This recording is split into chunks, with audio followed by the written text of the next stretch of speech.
Thank you everyone for joining us this morning. My name is Lucy. I'm the Managing Director of Trueman Change, and we have 3 speakers with us today, which I will introduce shortly. But just to give you a little bit of an intro, we are a management consultancy. We specialise in helping public sector organisations to do change better, quicker, kinder, whatever that looks like. And we started running these events last year in the depths of lockdown, really just as an opportunity to bring people together from different organisations to reflect, because there was so much organisational change happening at such a pace that we hadn't really seen before, and we wanted to get people together to talk about that. And it's kind of moved on from there and turned into a bit of a movement. It's turned into a book which I'm writing at the moment, trying to pull out all those themes of what we did differently and how we can do change differently going forward. And I think for me, one of the things that was major was the ability to just take action and operate at a pace that organisations previously hadn't been able to make change happen that quickly.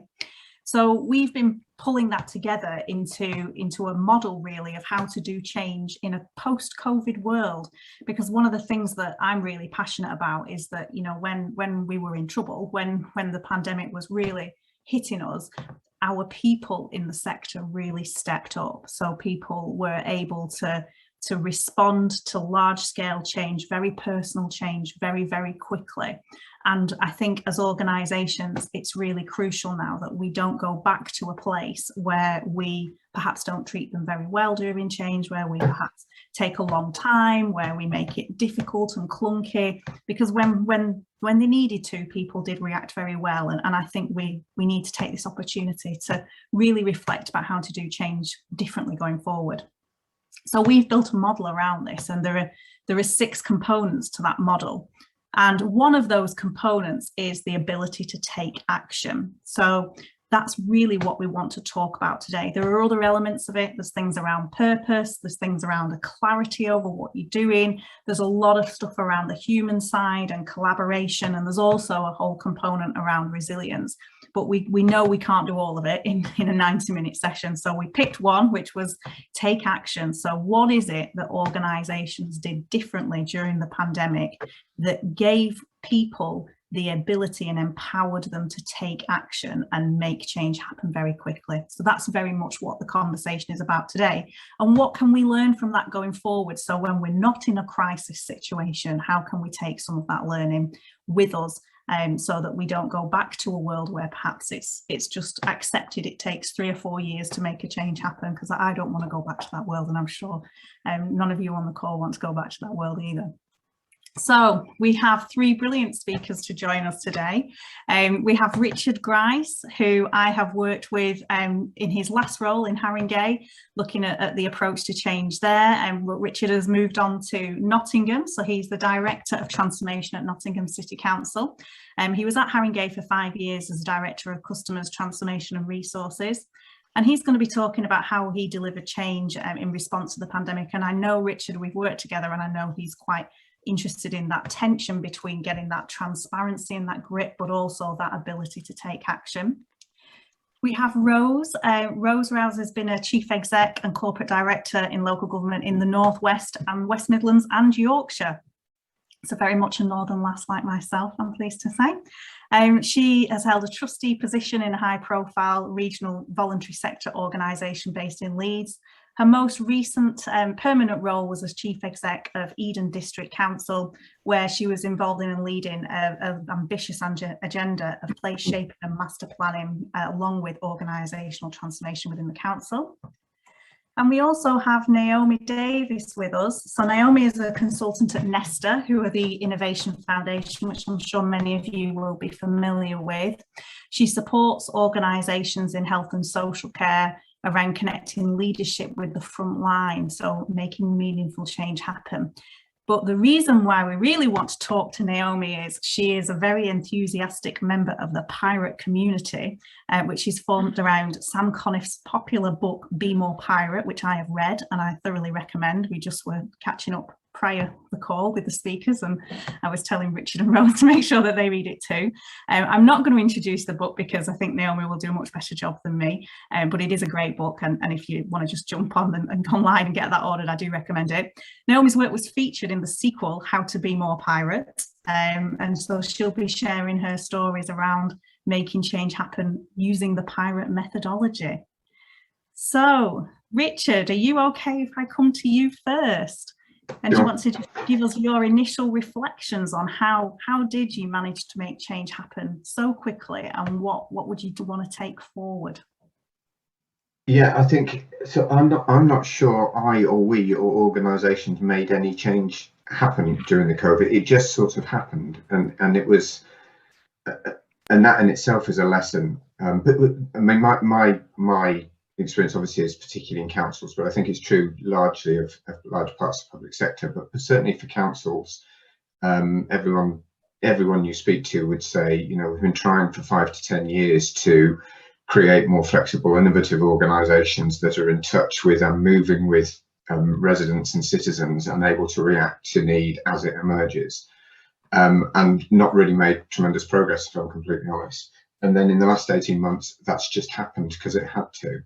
And I think it was almost as if all the mechanisms we've used to try and control some of those things stepped back, and it enabled people to just, and we gave people permission, and off we went, and it happened. So the extent of fantastic work that went up setting up food runs and support for people who were isolated, which just was bringing together people across the organisation saying, this work needs doing, here's some resource, get it set up now. What we just learned was, if you get, at its simplest, if you get the right people in the room with a key mission, and give them some permission to try and fail, then they'll find their way to a solution quite quickly. Now, I'm not sure, we'll get into this during discussion, I'm not sure how much you can maintain that complete freedom as we move out of COVID and into a more sort of standard normal way of working. I'm not sure that we can completely maintain that. But I think what I learned was that actually by doing less, we did more as an organisation. So we wrapped less around the change. We more or less gave resource, gave direction, gave a permission to fail as long as we changed course quickly when we did. And that enabled things to happen. I think partly we were supported. This is peculiar to local government because it is an overtly political organisation, but partly the scrutiny was off for a period of time.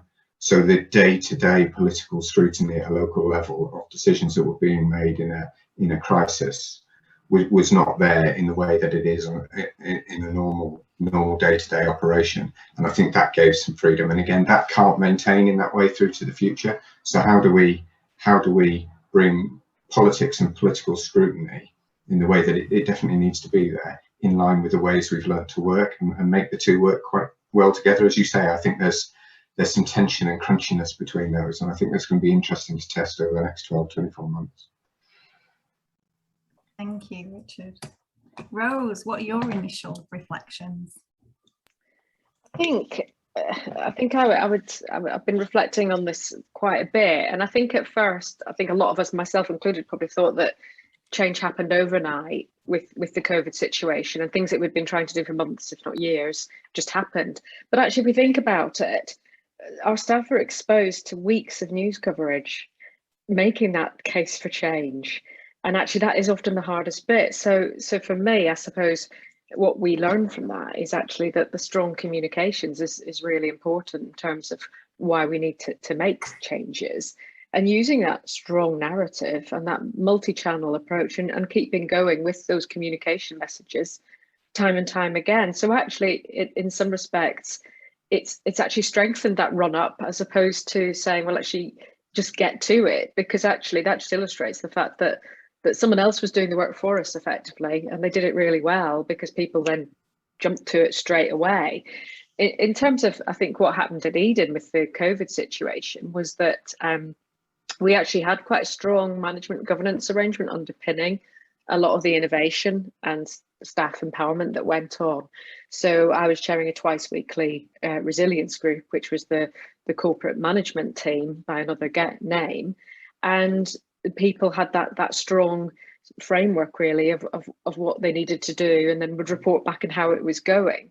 But within that, there was a lot of creativity, and people really came up with the solutions themselves. And it wasn't just our managers working on their own with their teams, but actually working with the county council, the health services and other partners, the voluntary sector.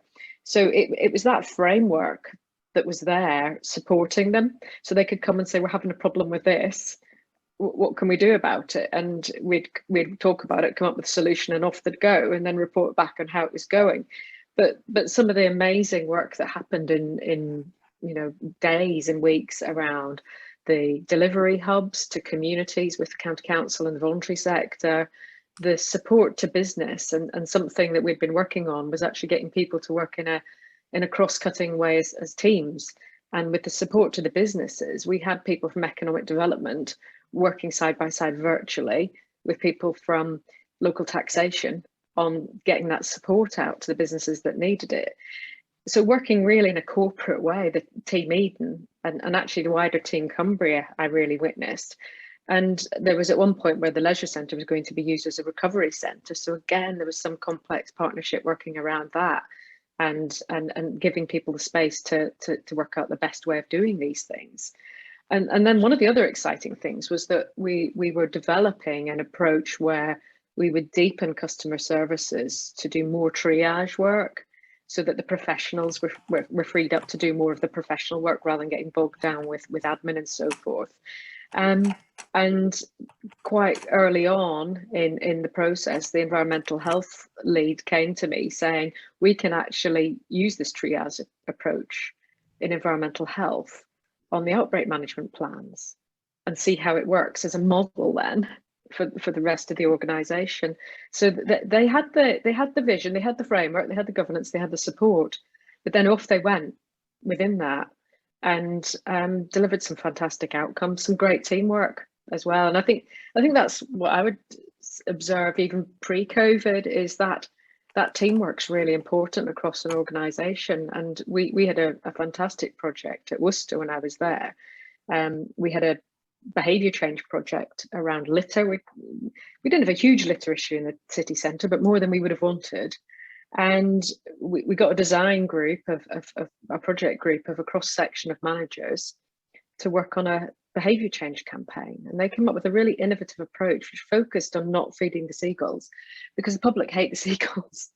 So it was a really good way of actually sort of nudging people to think about, oh, we don't like those gulls. If we're dropping stuff and they come and eat it or make a mess of it, it encourages them. So and that project was actually led by a manager from HR and OD, somebody nothing to do with either communications or environmental services. So I think getting different people in a room together, a bit like what Richard said, get them in a room together, give them the parameters and the framework and the vision, and let them get on with it.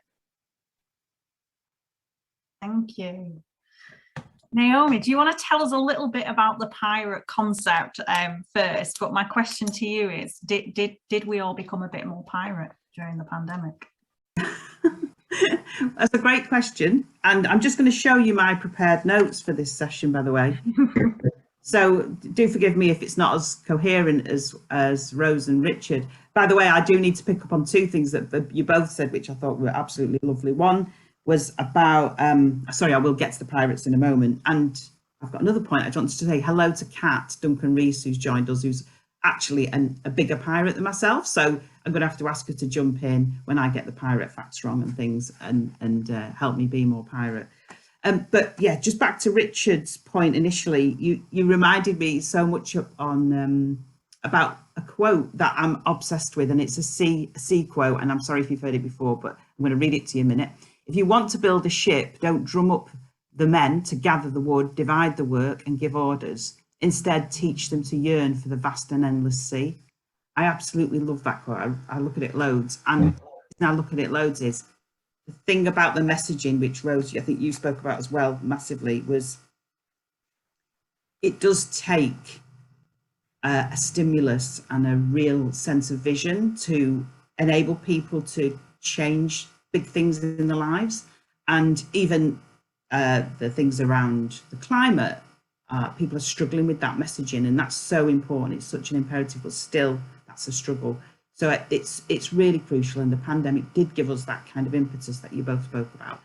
You also talked about how do you make that happen when it's back to the day job, and how do you make those rules work? Well, I want to talk about that a little bit in terms of related to the way that the pirates made that work. But yeah, there's another point I want to bring in, and I will do in a moment. But I also loved Rose's points about creativity and not feeding the seagulls and things, because I think you're absolutely spot on. There isn't enough opportunity in most of our lives to exploit the creativity that diverse communities and diverse people that we all work with bring. We just don't have those chances. And bizarrely, at the most important emergency moments, that's when creativity really flourishes. So rather than imagining we don't have time for it because we're so busy, it's actually the opposite feels true to me. And I think the pirates, the story of the pirates is one of incredible creativity at a time when life was totally brutal. It feels brutal now, but obviously at that point in time in history, it was really brutal. And I suppose before I even go on to talk, I'll just say a couple of facts about the pirate life. The one thing that the pandemic really reminded me about, and I use the pirate analogy to help me keep this in mind, is there's a lot to be said about how we do things and how we communicate, how we should do things differently. But there's much more to be said about how we live and embody it. And I have to drag myself back daily to remember that I identify as a pirate, and be braver and be radically candid and speak up and do the things that I think are right. I've read that in the book, there's a point that says pirates emerge. Well, this is in Be More Pirate, which is the follow-up. Pirates emerge when there is unfulfilled potential and when a system seems to restrict and homogenize us. But pirates have realistic optimism in their codes. To be more pirate is to be more human, because it means looking round at what is going on and coming to your own conclusions about what matters and what doesn't. And I think that's really hard to teach. It's one of those things that we have to embody and show to other people all the time, and try to live into those values so that people are drawn to it and want to act in that similar way rather than be given instructions about it.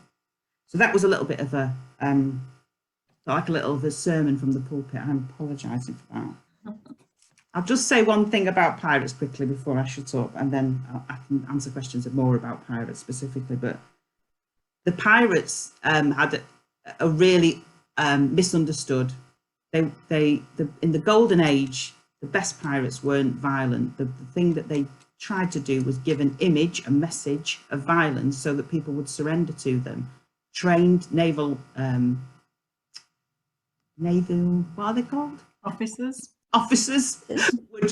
would leave the Navy, which was horrible. It was a terrible place to be, and join pirate ships because it was just better on board for so many reasons that I could tell you about all day long, not least being mixed sex marriages could happen on board, and you actually got compensation, and the wage differential was incredible. You shared the booty.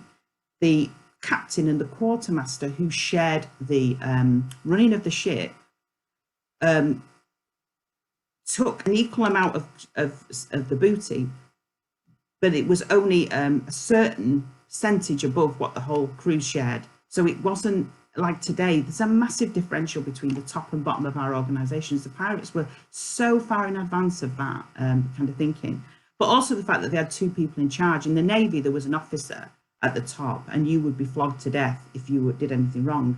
On board a pirate ship, you know, the pirates could vote off their captain if the captain wasn't acting in their best interest. And there was always two people in command that created that kind of democratic structure. This is eons before we've even got close to that, and then started to move away from it in some modern situations. So honestly, I'd like to tell you so much about the pirates, but I don't want to just bore you senseless with this stuff. So many lessons in there. I hope that wasn't an awful ramble. If Kat's got one thing she needs to shout up, I hope you'll allow her to. But thank you. I mean, my reflection of the book when I read it, the thing that stuck in my mind was around work-based compensation. So when pirates were injured, their families were taken care of, which again is fairly new and modern in our society now. That's only been happening in more recent years. But I think as well, it was just the sense of a group of people coming together and making something happen in quite a democratic way. So I guess I come back to my question, and Kat is welcome to jump in and answer too. But did you see more pirates during the pandemic? Is that what happened? Did people take on that, just come together, make a charter, get a mission, a shared mission? Did you see that? I'm going to jump in before Kat does, because she's got child in the room, but So I joined mutual aid, and that is exactly how it felt. It was complete piracy, and we had our own articles, but we didn't have, and which pirates have their own articles, which are incredible, but we didn't need to use the same sort of rules that you would expect to do. The level of trust was huge. So absolutely, yeah. I'm sorry. Is there anything, Kat, you want to add in? I think on a sort of more system side of it, what I've observed happening is and what pirates were very good at was scaling when they needed to. So each individual crew was quite unique and small, and was deliberately kept that way.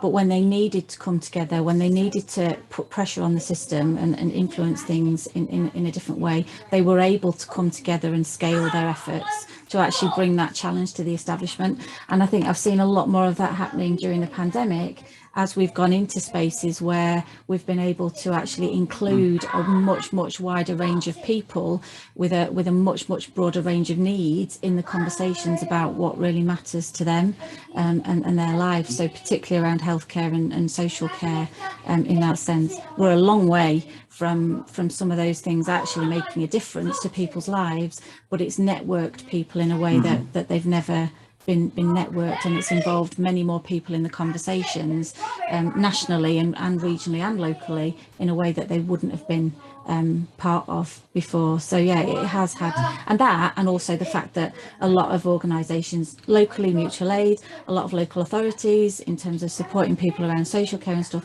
have responded very creatively and in real time to some of the issues that have come up.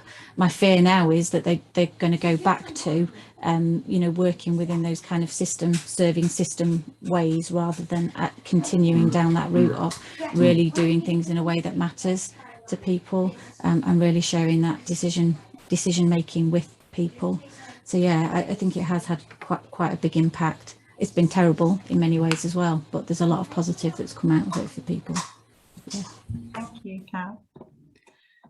So I mean, I think one of my reflections is around that sort of almost a sense of we need to get out of people's way. There was a huge increase in collaboration, a huge increase in cross-sector collaboration. So, examples that we've already talked about around setting up community hubs, charities involved, and that's something that certainly in the public sector, in local government, which is my specialism, we've talked about for a long time. But there is that tension now as we come, I don't want to say come out of the pandemic, because it certainly doesn't feel like we are doing, but it does feel like we're in a different phase now.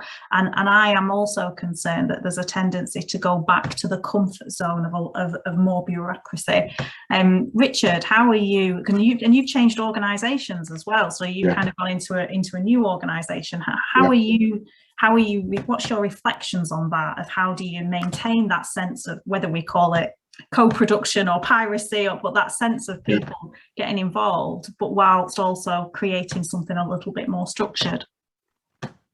So as ever, when you come on a call like this, you learn more than you say, if you see what I mean. So listen to what other people are saying. It helps you go around your head in terms of make sense of what will enable us to maintain things going forward. I think particularly something Rose said earlier on is really important, because I think as we sort of start to, I can't find a better word than normalise, but it's not normalised, but you know what I mean. Go back to a more routine way of working. How do we maintain that while recognising that particularly as councils, we're accountable bodies, we're politically and publicly accountable bodies, and there has to be some structure around all of that and some level of transparency and scrutiny.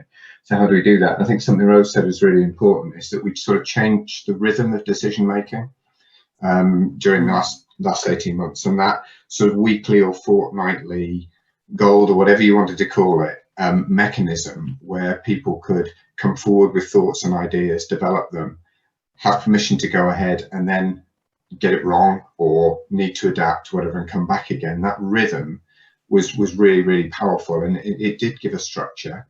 It did give permission. It gave a route to transparency, if you like. And I think trying to build that into the way we work, rather than the model that we tend to have of, you know, the monthly meeting that then becomes another monthly meeting because we haven't made a decision, which then becomes another monthly meeting because we're really worried about that little bit of detail and how we communicate that to the public. Getting away from that old way and into that new way of working feels really, really important to me, because if you can give people permission, and we know that people are motivated by mission and change, because we've proved that in the last 18 months. So if they're motivated by that and you give people permission, you have to give them a route to get those decisions made, because that's just the nature of the organisations we are. And I think that's going to be really, really important.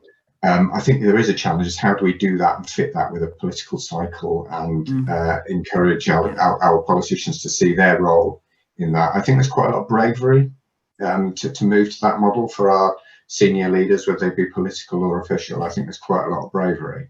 But that feels a really, although a very bureaucratic point, is a really important bureaucratic point, I think. Thank you. I think one of the things that I'm quite passionate about at the moment is that sense of proportionate governance, and it being focused on making a difference. Because what you just said, Richard, about we have another meeting because there was something we weren't sure about, really resonates with me. And because I'm from a very much a project management background, we're so guilty of just reporting on milestones and getting a sense of weird motion rather than actual impact. So that's something that we're really looking at, is how do you build that governance around what will be different for people, whether that's your workforce or your residents, but what will be different, focus on that rather than just focusing on, yeah, we've had another meeting, which is an easy trap to fall into, I think. And the other thing for me around that governance is that merging of disciplines between the project management, you know, kind of structural approach, but that change management approach. And a lot of people view them as two completely different things. And I just think we've got to find a way of bringing them together, because you need both. You know, nobody changed the world because of a plan. They needed the plan to know how to do it, but they changed the world because, as Naomi said, you've given them that longing for the sea. So it's so important for those two to be intertwined. Rose, what are your reflections on kind of that whole thing around how do you have that both grip and pace in change going forward?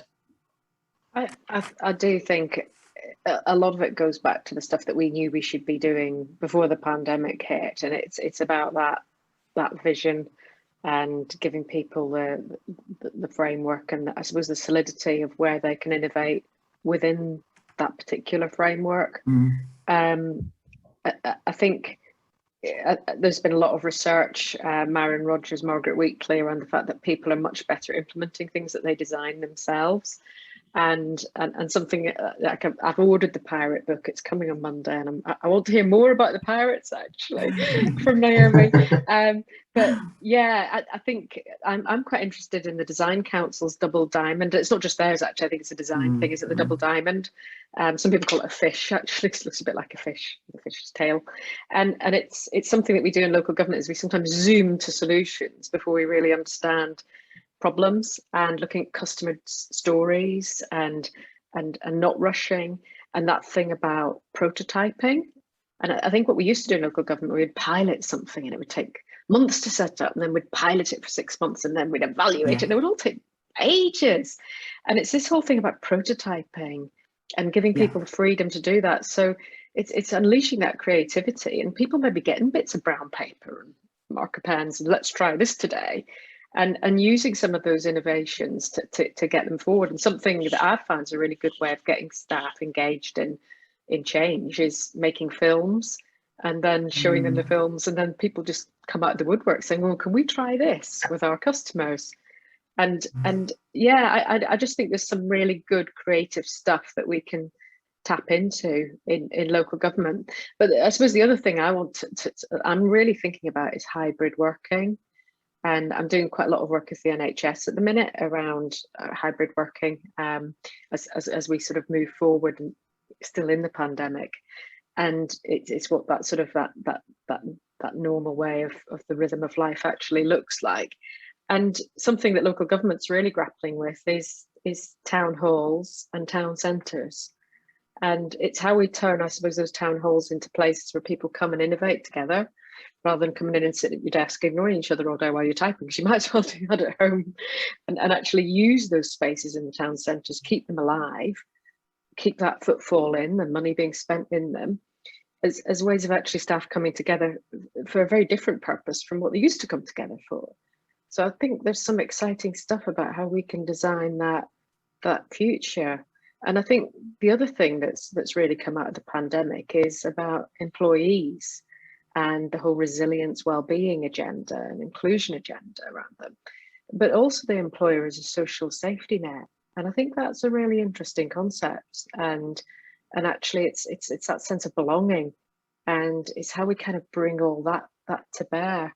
So it's the governance, but it's the space, it's the permissions, it's the clear, this is the vision, this is what we're trying to do. Do you want to go off and have a look at how we do that, and come back and exchange ideas, and creating that space for people to work together? Because magic does happen when you put people in a room. It really does, especially if you put people in a room from different disciplines. It's quite amazing. Thank you, Rose. Naomi, what do pirates think about board meetings? I was loving listening to the other speakers. It's just putting some great stuff into the chat. Thank you so much. I mean, I don't really know where to start. You just described what I imagine the pirate ship to be, and they even had the Nassau port, which became an experiment in democracy on land. Was overtaken in the end, but it was a great trial. Learning from failure, I suppose. In my day job, as you know, I work for Nesta, and a lot of what you're talking about speaks to the way that we try to support change and experimentation and urgency and time-bound governance and things. It's really, really interesting, loving that. But I think, one of the points that you just raised about the social, sorry, how did you describe it? I think you put that in the chat. Social safety net. Yeah. Is really interesting to me. I think work needs to, somebody's written this book, hasn't they, like work should spark joy, but I absolutely believe that to be the case. It should be the play. It should, I don't really believe in just working to live or living to work. It's not like that. We're so embedded in our communities and in our work often.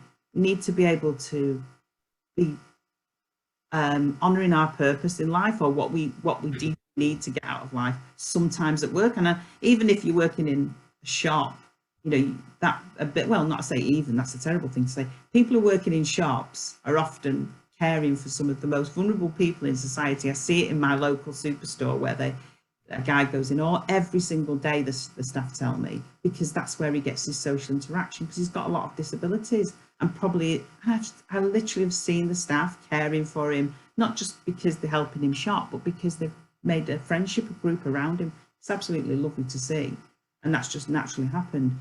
But in pirate terms, as Lucy mentioned, there was compensation, but also, if the reason why pirates have an image of having a peg leg or a patch was because if you were injured in battle, not only did you get compensation for yourself or your family if you died, but you could stay aboard the ship and have a job, but you just had to reassess your skills or be given something to help you continue in a role on that ship.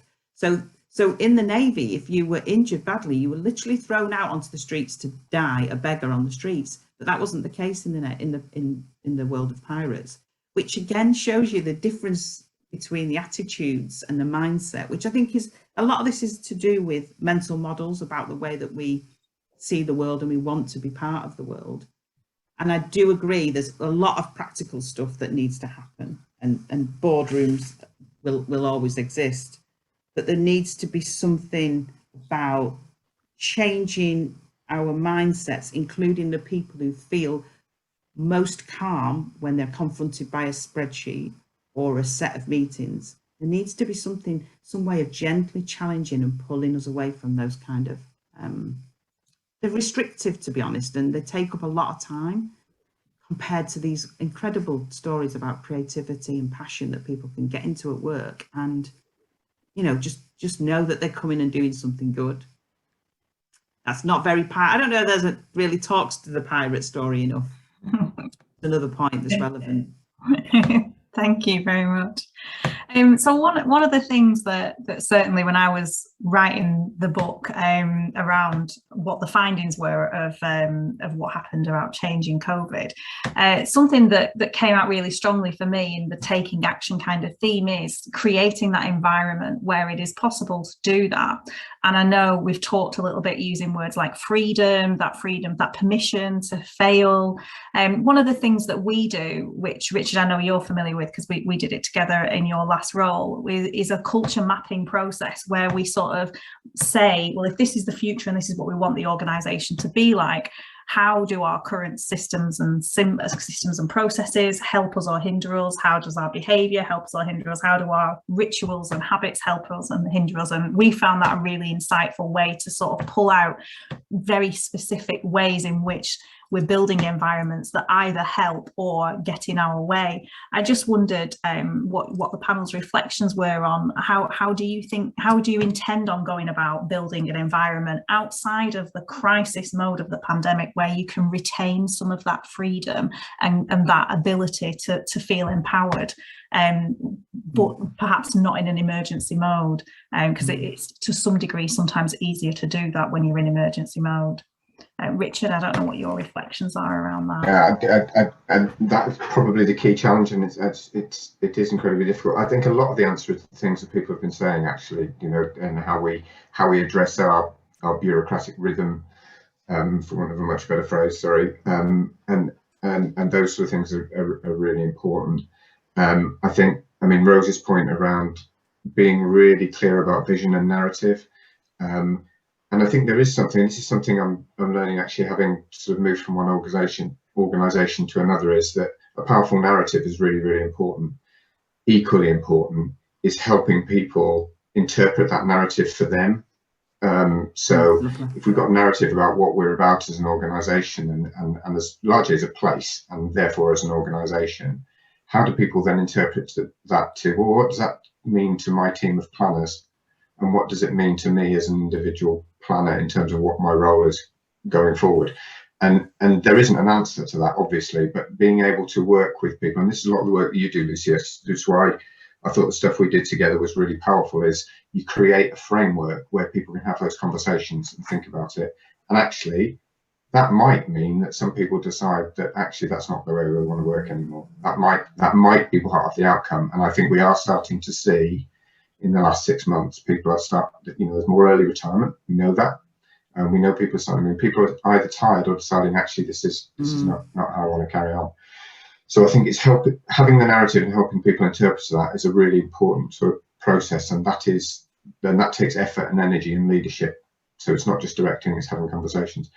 And I think another important point, now you probably haven't got time to go into detail, but Kat's in the chat has brought up a point around facilitation as a skill. As a core skill set, and there is something about really important, I think, about not just the skill set of people we have in our organisations already, but who we look to recruit and how we look to recruit and what we're looking for and what those core skills are. And I think we've known for 5 or 10 years what the core skills should be, but we've sort of proved it in the last 18 months, is that how often do we write a job description which at the top says needs to be really good at bringing people together and getting stuff done. Oh, and by the way, you need to be a professional in X, Y, and Z. You know, that skill set and the type of people we want, the attitude and the approach is really, really important. And defining that as what that means in a new public service environment, I think is important. And thinking about our recruitment processes, the types of skills, the types of training we do, is going to be really, really important. Again, it's not quick, but if we don't move now, we won't embed the lessons we've learned in the last 18 months. Thank you, Richard.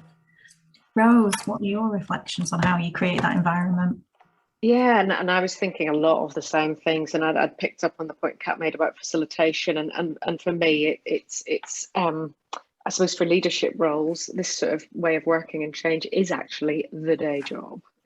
The rest of it is the management, and therefore that space needs to be made for this, and it's the people skills, it's the communication, engagement, listening, facilitation, and so forth. Yeah, of course we need that underpinned by the good management stuff, the professional technical side of things, money, programs, and so forth. But we need to trust people, and we need to trust people to do the job operationally. We need to trust people in these sorts of innovation teams, whatever you want to call them. And you know, I heard somebody say recently, the best way to know if you can trust people is to trust them. I'm a great believer in that. Yeah. I always start trusting people, and I think that's really, really important. And it's that trust, it's that support, but it is those people skills. And I think there's nothing more powerful than asking people what they think. It's the most, you know, you can actually run a huge meeting with lots of content just from some basic questions about what people like, what they'd like to have different in life, or what they'd like to make progress on. And you know, those are rich, those unlock rich seams for people, and then how can they get involved in making it happen? Yeah, so for me, it's those people skills, and I think they're just really, really important. Thank you. Naomi, do you have any reflections to share? Well, it's going to be very boring because I practically wrote down exactly what Richard and Rose were saying, and so maybe there's not many new truths. Maybe there are. Maybe we just need more diverse people in the room to tell us what these other truths are. But so definitely, job descriptions are so old-fashioned. They're either massively long or massively inaccurate. And so many jobs I've been in, people said just ignore the job description. So why is there a job description? What is the point of all that? And what's my core purpose? And I do agree we need a certain set of skills, but more than that, there's something about attitudes. We need to, I know that people have sometimes been brought into organisations with all the right skills on paper and then just not been able to hack it or been actually a benefit and a useful member of that group for whatever reason. And sometimes it's because of the team dynamics, and sometimes it's because the attitude didn't underpin what was on paper.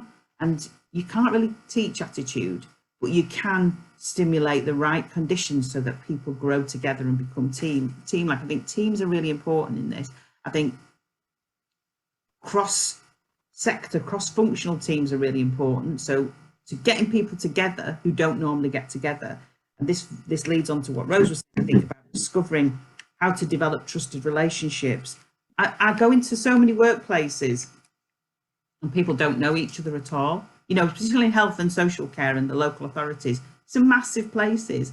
We've tried to say we're going to integrate everything, but people don't even know another person's role really or what they do. And it's understandable because it's too enormous and there's so much continual change. So creating those kind of spaces, those little points, those hubs as been described, or those experiments and test spaces, making sure part of that is about people developing trusting relationships together, getting to know each other, and going into the feeling space that Kat talked about, because so much of what we respond to is in our feeling space. It's not in our thinking space and our brain space, and that doesn't stop at work. You know, we're full of bias and judgment. And lastly, I'd say leadership, and I think Rose mentioned leadership, and I think I started with this point, modeling those behaviours. If you can possibly live what you're saying as much as possible and be really intentional about it, honestly think it rubs off massively on the people around you. Thank you, Naomi. Just on the topic of job descriptions, one of the joys of having your own business is it is a bit like being a pirate. You get to make it up. And we've trialed over the last few months a recruitment process where we don't advertise by job description. We advertise a 100-day challenge where we say in your first 100 days, and we do this for all jobs regardless of what level they are, in your first 100 days, these are the things we want you to achieve. write to us and tell us how you would achieve them, and that's what we assess rather than an application form against a person spec.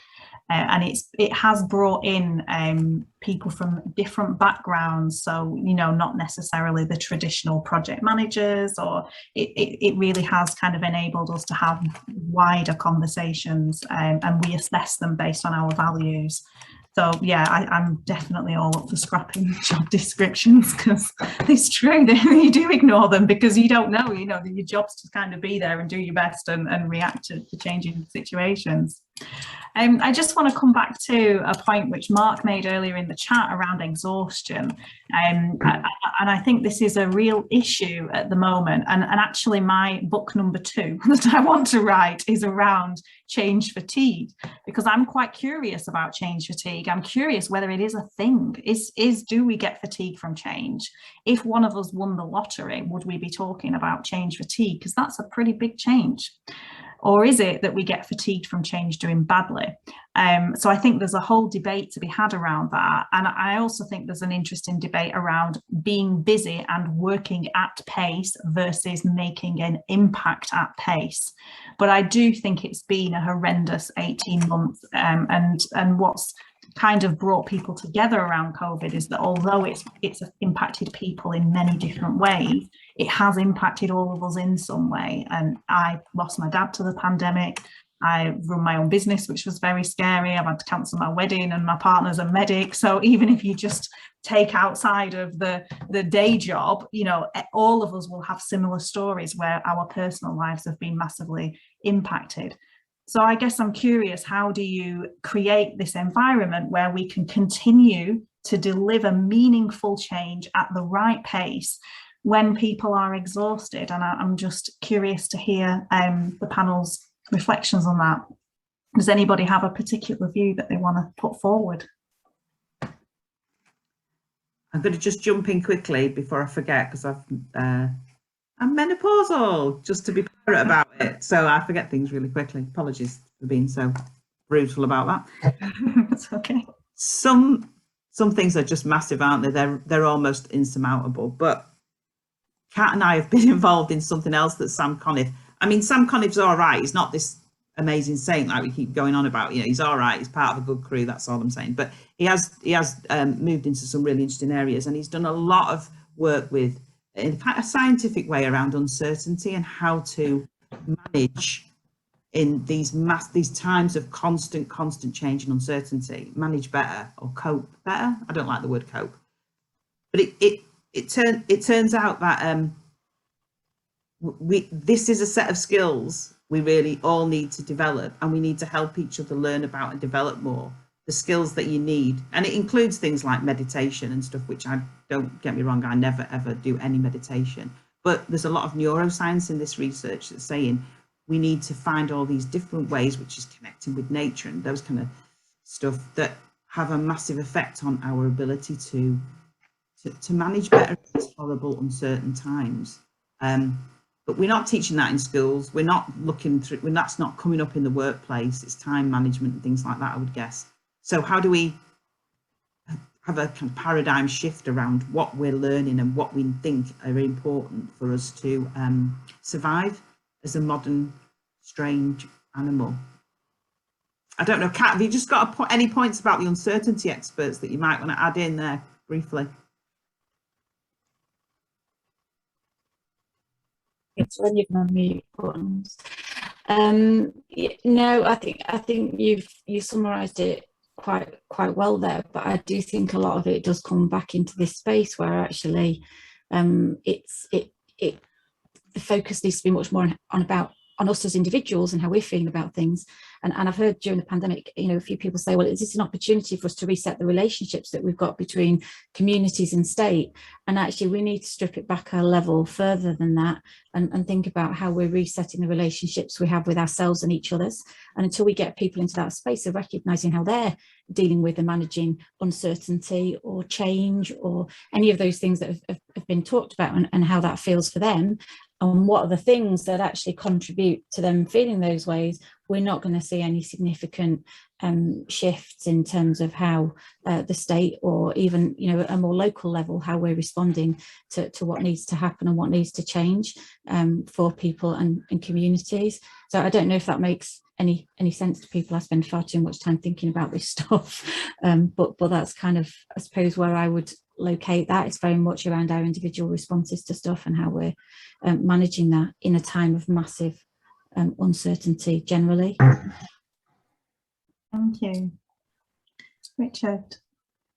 Yeah, I think it's an incredibly hard question, Lucy, for all the reasons Mark pulled up in the chat. Really, it's, you know, people are, it's I don't think it is change that creates fatigue. It's stress probably that creates fatigue, and if the change is stressful, then that's tiring, exhausting, and it's certainly been extremely stressful for most people in the last 18 months now. So how do you reduce that? And I think that becomes incredibly difficult. So a couple of reflections. I don't know if they're helpful or not. One, I think there is a big role for senior leaders in organisations in all of this, and I reflect on this myself quite a lot. How often are we the portal through which that stress is driven in one way or another? And you know, there is a role for us sometimes to say no to our seniors or our political leaders or whatever. There's a role for creating that bubble around our staff. A lot what Rose was saying early on, really, and just protecting a little bit, you know, what is achievable, what isn't achievable, what we can, what we can't resource, and pushing back. That's what we're paid for in many ways, is to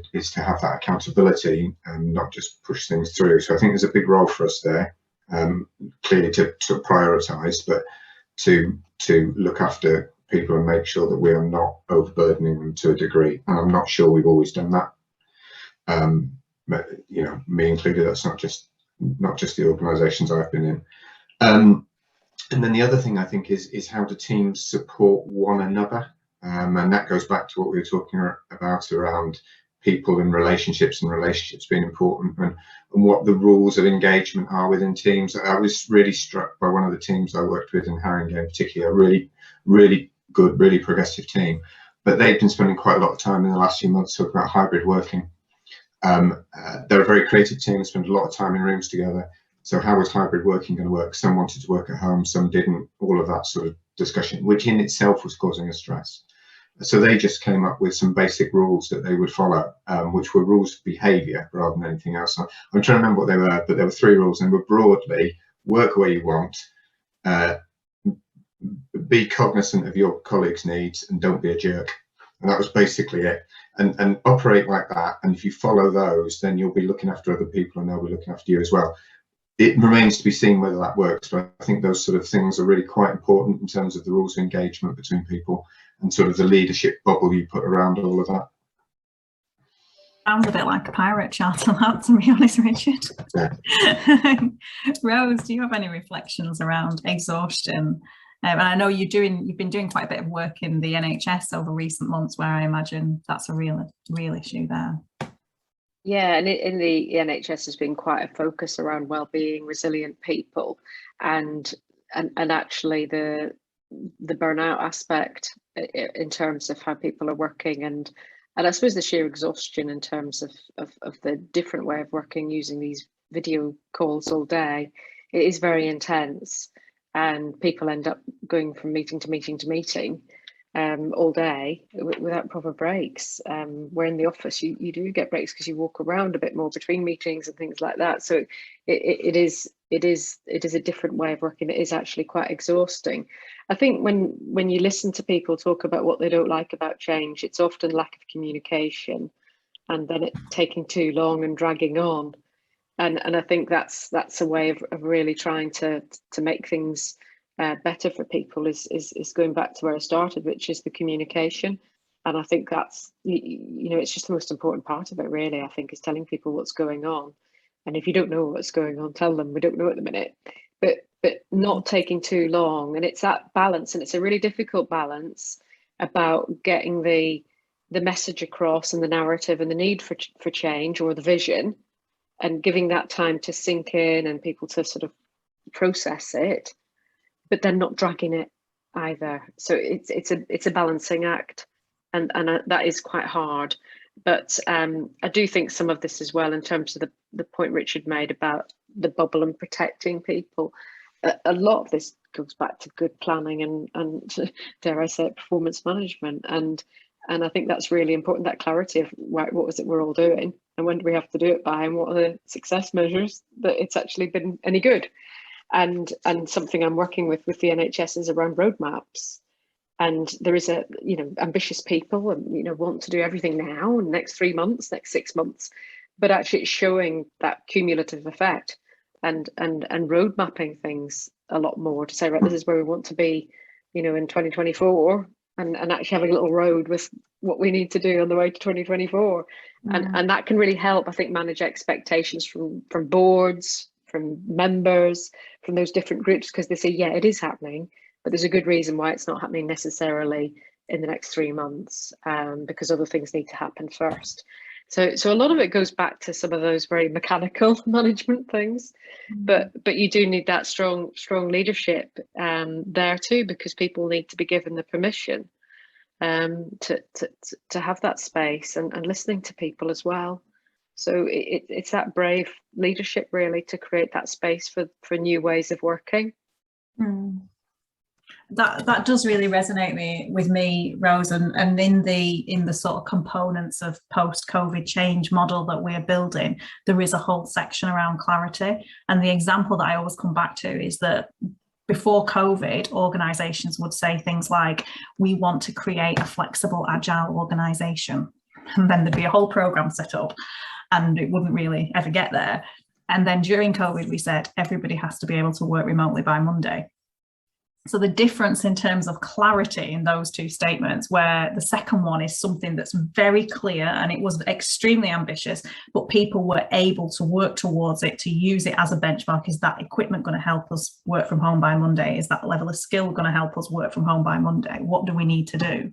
It was huge. And I think that in the public sector, that's a real challenge, because particularly in local government, which is my background, which is probably one of the most diverse sectors in terms of what it delivers.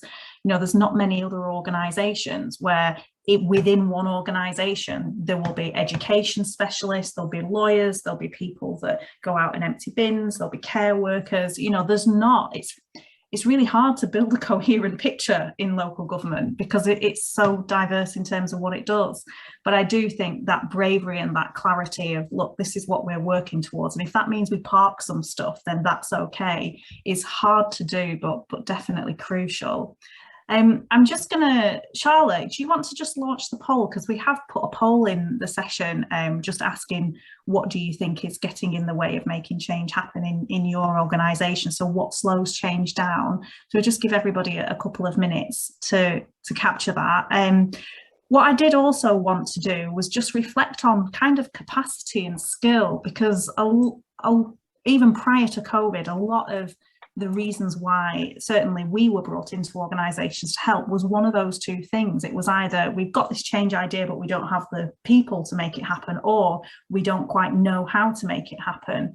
What are your reflections around that? Because I think Rachel made a comment as well in the chat that during the pandemic, funding and resource was often made available that in more normal times would not be. So is that a challenge in your organisations, and have you seen that as a blocker of just not having the people power to make it happen, or necessarily knowing how to make it happen? Richard, I'm going to come to you first, if that's okay. Yeah, I think so. I guess resources is always an interesting way. I think we could always do with more. I guess is the answer. You can always you can do more with more, but it's far more. There's far more to it than that.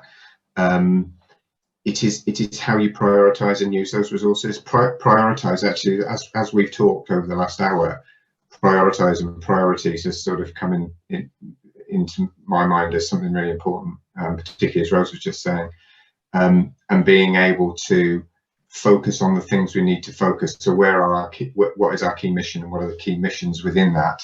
And the other things don't matter quite as much. And if you can do that, then you can move resource to the right places. Huge challenges around local government of moving resources across an organisation. Massive bureaucratic challenges in terms of not necessarily stopping something, but deciding what needs to be good enough so that the things that need to be great can be great. There's huge challenges in all of that, but I think that is a way of addressing the resource problem. Now, there is no doubt that there is not enough money in an awful lot of what we do, but we do know, don't we now, that when we talk about people and attitude and skills resource, it is there, because if it wasn't, we wouldn't have got through the last 18 months in anything like the way we have. So that is there. It's how we unleash it, if you see what I mean. And I think sort of prioritization, focus, mission, vision, those things become really, really important, and then doing something about it. So actually, you know, if you know what your vision is, if you know what you're trying to achieve, and you know what your priorities are. Priority apparently didn't have a plural until the 20th century. It was always a single thing. Anyway, it's now, but when you know what your priorities are. I didn't know that. That's quite a nice little fact. Yeah, and that's what I tried to trot out at will. But if you do that, then you have to follow up on it. You have to do something about it. If you make your priorities and then still try and do everything, that in itself is a stress for everyone. Yeah. Thank you. So just in terms of the results of the poll, it looks like the most popular answer, I'll just share the results, was leadership issues, which does, I think, reflect the conversations that we've been having today. Lack of resource, which we've just picked up, and then jointly the lack of clarity and resistance. So interestingly, confidence of people to take action is not that high. I do think that's very connected with the clarity thing. I think when people are very clear, this is what we're doing, then they have that confidence to take action. Rose, do you want to expand a little bit on the whole kind of clarity? And I think that's a great fact about the word priority that I'm definitely going to take away. Yeah, that's fantastic, Richard. That I didn't know that, and it kind of speaks volumes, doesn't it, about how difficult it is sometimes for people to do it, to prioritize, to focus down. Yeah, I think on the sort of the clarity point, that is something I hear a lot. We need clarity, we need direction, and again, it goes back to the leadership in the communication point. In terms of the money, I was sort of reflecting on that, about programs where the money has been available, and I think it certainly helps get work moving and find that capacity to do things. And I think it was Andrew Grant at the last session was a very, very engaging speaker, and he said it's about flying the plane while changing the plane. And sometimes you just need some resources to create that headroom, to get people out of their normal jobs so that they can work in a different way while those services are still being delivered. And sometimes that just does need to be provided in some way. External funding's great when it comes along to help that, but councils need to look at the resources that they've got in their reserves, and it's put those reserves to good work.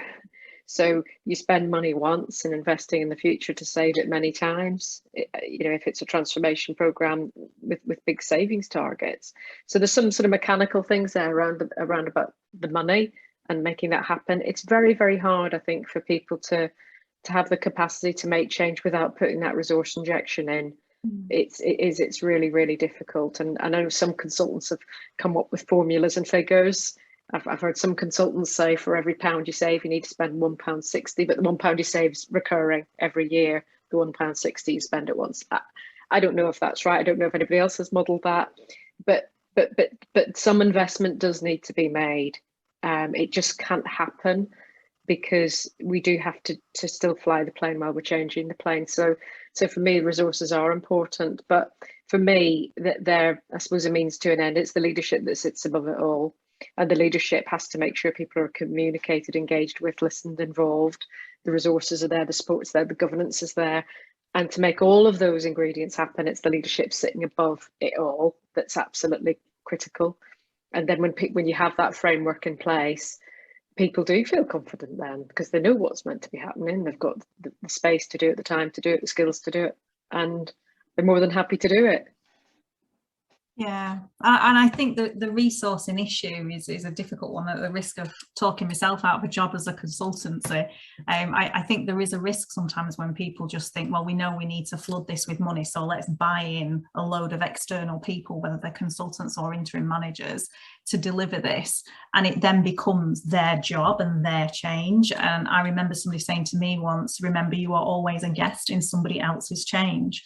And that's quite a good value to hold as a consultant. And for me, I think it always works best when you've got a sort of hybrid model where you might backfill to release some of your internal people, combine them with some new people that maybe have worked and seen change happen in different places, and sort of come together as a team rather than necessarily just flooding it with resource. It doesn't have, then as soon as your consultants leave, it just falls because it's not owned within the organisation. But it is challenging to get that right. Naomi, do you have any reflections around kind of people on the ground to make it happen? So I was going to talk about resourcing actually, but I'll start with that and then maybe I'll move towards people on the ground to make it happen. But I was thinking about resources because I think it's obviously it's something everybody comes back to all the time, but there's a couple of different things playing on my mind at the moment, and I'll share one of them. I don't know how it fits in.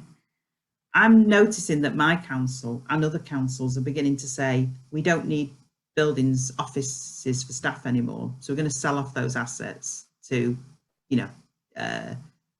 reduce our debt or pay for other things.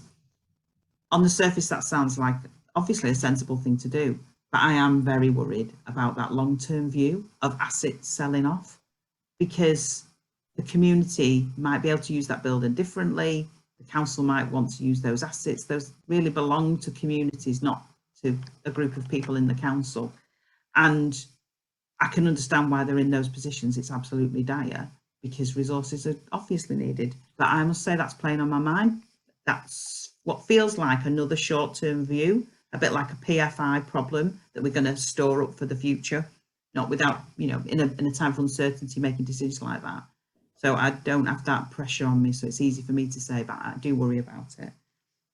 But I also, at the other end of the scale, I've seen so many times when a really small bit of finance, a bit of small, fast resource can make a massive change in a system. And Kat and I were both involved in some experiments with Nesta, where that's exactly what happened. It was for the one, we go through weeks where a nurse couldn't get a phone. She couldn't get one mobile phone, which meant that she couldn't run clinics in the way that she wanted to run them and be really agile and mobile and responsive to her patients. That's craziness. One mobile phone isn't expensive, but we've got this massive bureaucratic system that makes it impossible to do things like that. So I think there's something about being able to shift small bits of resources. It's obviously not the answer. And the other thing that's a massive problem, I think, is financial cycles, because how the heck can you plan on these really short cycles? It's got to be reassessed. It's got to be thought better. Nobody in real life plans like that, I don't think. And then just one point on clarity. I really struggle with this because some days I'm thinking, I need more clarity about what I'm doing, where I'm going. I need that roadmap, just as Rose said, need it playing out to me. And other days I need massive freedom. Don't tell me what I've got to fit into this box and that box. And I wonder what that's about. I'm interested, I'm curious about my own concerns about that. And I think in the end, what I'm often saying is, I don't need to know every bit of the story for my clarity, but there's certain handholds, as I said in the chat, on this mountain climb that I need to know are there. I might be all misty up there, but I know there's a guide with me who's saying to me, there's handholds in the mist. As we get to them, we'll be able to help you identify them. So just the conditions to feel safer about the fact that there's guidance and support sometimes feels more important than perfect clarity for everything. But I do think it's a tricky area. I think as humans, we really struggle with that. Sorry, you asked me a completely different question. I went off. It was about resource, so you have answered it. I think something I've been trying to frame around the clarity is that you need your leadership in the organisation to provide the clarity on what the future looks like, but then you need everybody else to engage and co-produce how you actually get there. So back to the example of everybody needs to work from home by Monday, that was very clear. But then lots of different people from different disciplines, whether it was IT or service managers or HR, had to come together to decide how to make that happen.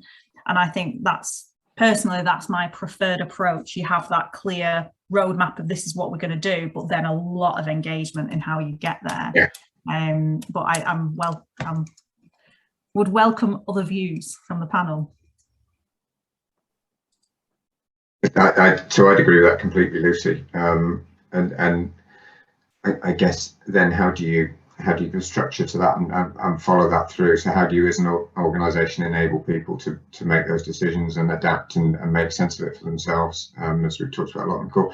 I mean, something Naomi just said is important. I think it might not be the subject of this conversation, but is important in terms of innovation, agility, enabling people to work as they do. Is nothing's more antithetical to that than having to set a balanced budget annually that takes 12 months to do.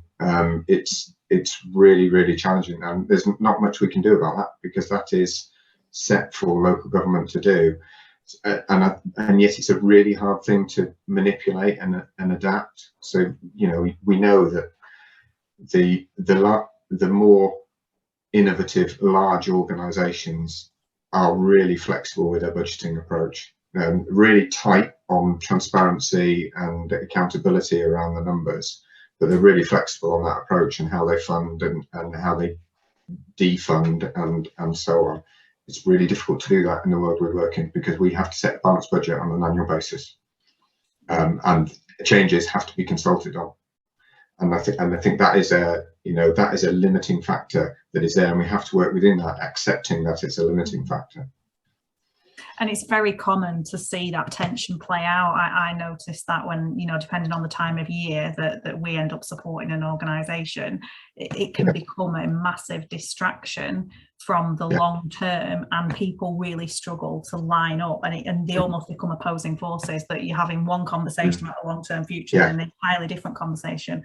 And the long-term future is always the how you bring it all together and a narrative, and then the budget conversation is nearly always split into directorate. So on the one hand, you're trying to get all of your directors to work together on something big and like a digital program, but then it's like, well, I've got to save this money and you've got to save that money.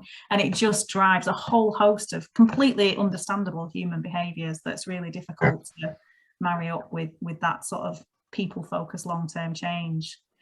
Rose, as a former chief exec, what's your reflections on how you've managed to navigate that? It must be a challenging time.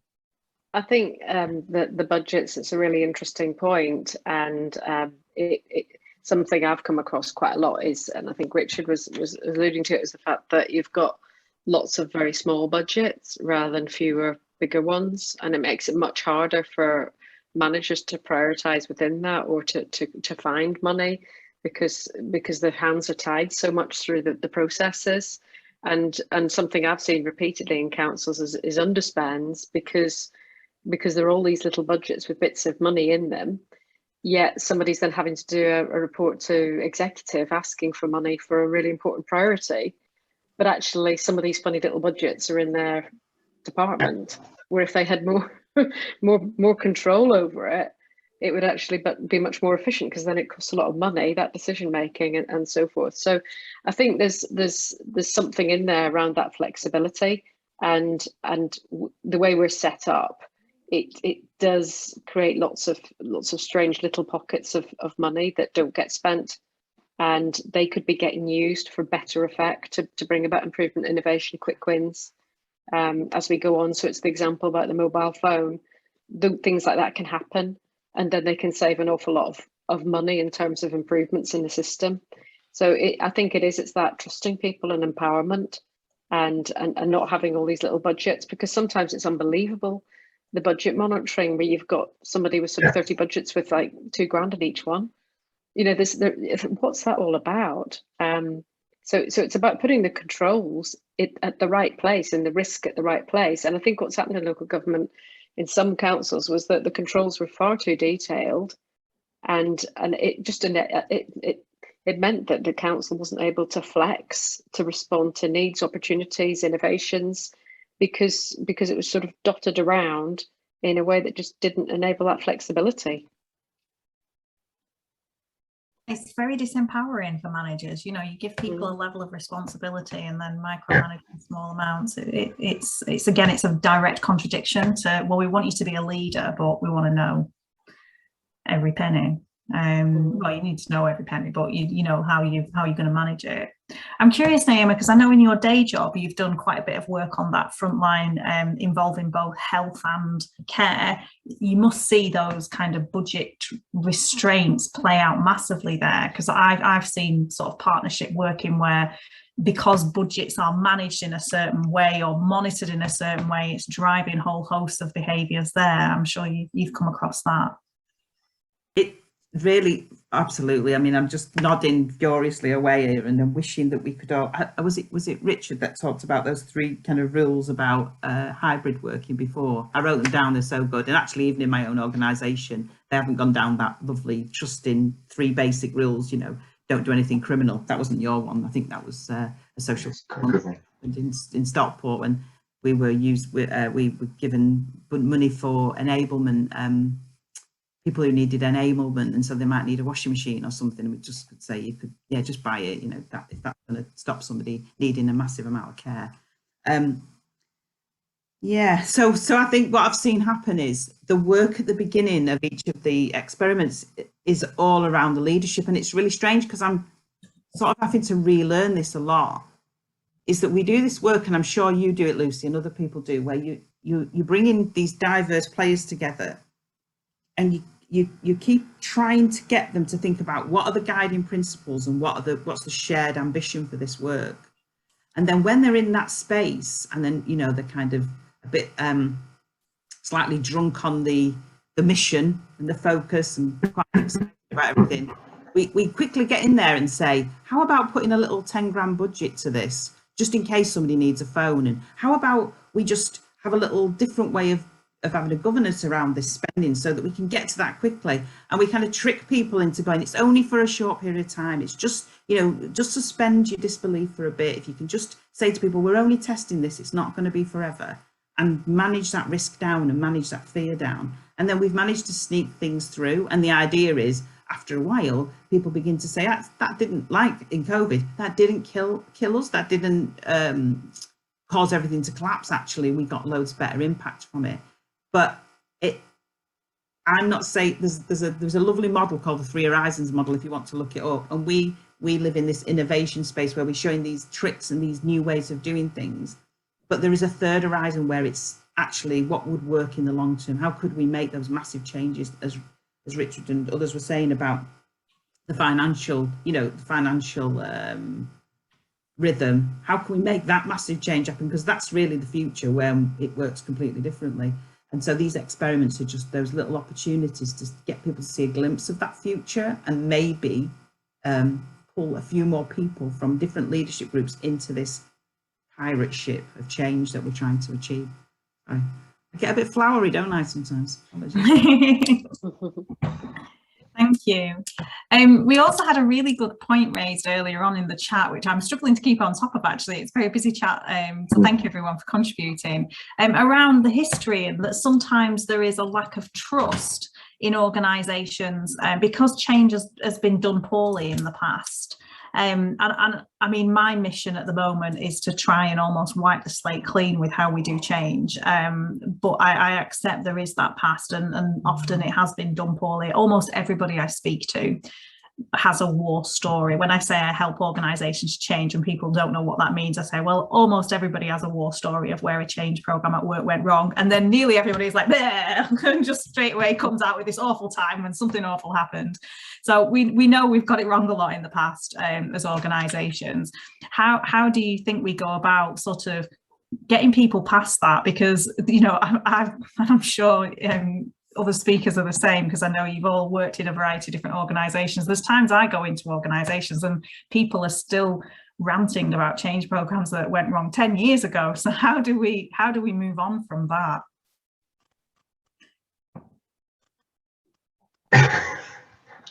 No one wants to go first on that one, Lucy. I'll have a bash at a couple of things. So, and much like everyone else, I know what my reading is going to be next week. I'm on leave next week, and I know I'm going to be reading the pirate book. But there is something, isn't there, about just pushing on regardless. So, you know, there are war stories within organisations, and there is, you meet plenty of cynicism, not just skepticism, plenty of cynicism. Some of that we're never gonna knock back. We're never gonna address. It just is there, and you have to push on regardless a little bit. I think there is something about. So I've only recently gone freelance, as you know, and I think one of the liberating things about that is you are there for you, and you know, and what you know and your experience, and it gives you a little bit of freedom to push on and just do things. And I think that can be quite hard when you've been in a bureaucracy for a long time. So I think there is something about everything we've been talking about and just pushing on and doing it regardless, because you have to break through the cynicism in some way or other. And there will be plenty of people in organisations, whether they've been hidden in cupboards or, you know, out in the field and not brought into the centre of the organisation, that you can magnetise and bring into what you're doing, and that will create a new energy within an organisation. So I think there's a lot about just, you know, whatever, feeling the fear and doing it anyway, or whatever the title of the book is, and just pushing on with that, I think is really, really important. And then there is all the, you know, there's all that old change stuff around communication, around performance management, all that stuff, a lot of the stuff Rose was talking about, is as valid now as it ever was. It's just in a different environment, and you still have to do that. You still have to do that. Clear communication, clear vision, having ways of talking to people, managing performance, being really transparent with progress actually is really important. I think one of the things about progress is being transparent about it so everyone can see. And so you create some momentum. I don't know if there's anything like a useful answer, but I think there's a lot about just doing it. Yeah. And actually, Kat has raised a really good point about what are we doing now. You know, it's a comfortable place talking about the future. And I often say to people that, you know, us all get, and I'm a big fan of sticky post-its. You can probably see all over my wall, there's all sorts. But, you know, that's the nice bit, getting in a room and planning the future and having your post-its, and that's the nice bit and the easy bit. The hard bit is what are you doing today? What are you doing today to make that real? So I think that's definitely a very good challenge. And also David has put in the chat a very good challenge that, you know, it's easy to sort of focus on the limiting factors, but we've got to sometimes focus on the unlimiting factors. Rose, do you have any advice for our attendees and listeners about how you move people past that kind of perhaps negative experiences of change in the past? I think a lot of it's about listening to people, listening to their ideas, thoughts, concerns. Some people are cynical and they're very hard to budge, and that is something that you know, not everybody's going to agree with what you're doing, and it's that you know what Richard said about persevere, and it's the resilience, and I think that's really important. And I've got the scars in my back, believe me, on change programs, but where people just didn't want to see change. People who've been in the same room for 20 years and don't want to be moved to a different office or a different room, and will do anything to stop that happening. But I do think with most people, there is that sort of by listening, by involving, by engaging, and I think Richard made a really good point about showing the progress. But I think for me, a lot of it's about wider leadership, and it's about having leaders and supporting all the leaders around you. So for a chief executive, it's not just about the chief executive being that one person with the leadership, but everybody in your leadership team and your management team. And I think it then goes to that really strong narrative, a bit like what we had with COVID at the start, where it was on the news about the need for change. If everybody's saying the same narrative and the same need for change, and being consistent on that, I think that's really important, so that it isn't personal, because I think that's the other thing that can happen with change programs, is they can be personalized as to being that's that person making this happen. But actually, if there is that need for change and everybody's saying it together and sharing that leadership, sharing that communication and being consistent across all of you, I think that's really important. I think that makes the really big difference, because I think people then buy into it a lot better, because they don't see it as one person's whim, if you like, but something that's actually being done for very good reasons. Yeah. Thank you. So we have 4 minutes left, so hardly any time at all. So my last question to each of you is, if somebody who you know and love and care for was about to start leading a big change program for the first time in their career, what one piece of advice would you give them? Do you want me to give you a minute to think about it, and I will do a run through of some of the themes we've talked about? I can start actually, Lucy, because I've got something on the tip of my brain, and really it's to get yourself a coach mentor. Having somewhere where you can go and somebody to help you think, but also maybe just to give you a little bit of a, sometimes you need a bit of mentoring as well as coaching. Yeah. But I think that's incredibly powerful, because it's a bit of a cliche, and I hear it a lot, is leadership can be a lonely place, all of those things. And I think having somewhere you can go, someone you can talk to, listen to, somebody who will actually unlock some of that thinking that's sort of going around in your head, but it's really hard to make sense of and find a way forward. I think that's incredibly powerful, and you're never on your own, and a really good way of making sure you're never on your own is having that coach mentor.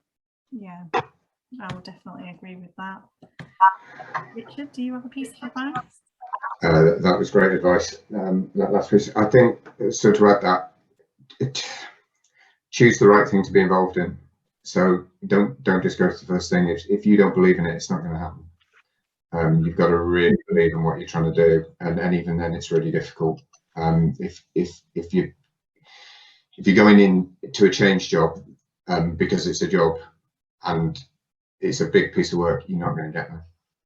Yeah, that's very true. Naomi, any advice for budding pirates? Absolutely brilliant advice from Rose and Richard. Love those both. I'm hearing a lot about mentoring and coaching, actually. I think it's holding something close to you that you can always see, that reminds you why you're doing what you're doing. If it's a picture of the kids, if it's a picture of your parent, if it's a picture of your community, whatever it is, or a book that just keeps that really front and center, because it's so easy to lose sight of what you're actually wanting to achieve with yourself, with what you're doing, because there's so many demands. So keeping a focus, a little shrine to focus is what I would suggest. Thank you. Well, thank you so much to all three of our speakers, and also for Kat for your contribution. I know you've jumped in and out despite being very busy and very last minute, so thank you. And thank you to everybody that's attended, and for such a busy, lively chat room as well. It's great. It helps us to prompt our thinking. So thank you all for contributing to that. We are, as I said at the start, we're developing a new post-COVID approach to organisational change in the public sector, and it's got 6 components to it. We focus today very much around that kind of taking action, but we're going to run more of these events, so do follow us on social media. We'll pick a different theme each time, and you'll probably, because you've registered on this event, get an email from us as well. So we'd love to see you on future sessions.